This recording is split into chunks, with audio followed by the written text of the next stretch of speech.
I'm not saying you can go as hard as you did when you were 20 or now at 43, but there's a new bar that you must always set in your life. And once you become complacent and you become civilized, you've arrived, you're no good for anybody. And how do you keep that bar high when most challenges now, I would imagine, seem trivial compared to what you've endured? They are. I go back to the sewer, and the sewer is that $7 a month place I once lived in as a young kid.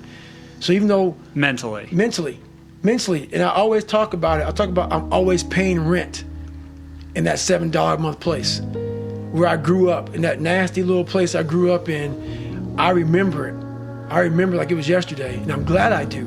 I never want to forget the dungeon of where I come from.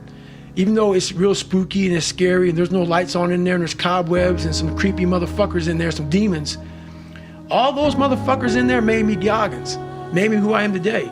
That's where the strength came from. You got to go back to the beginning, to the fundamentals of life, to the very fundamentals of where it all, like playing basketball. You got to go back to the fundamentals. You can't always just stay up here. You got to go back to scratch.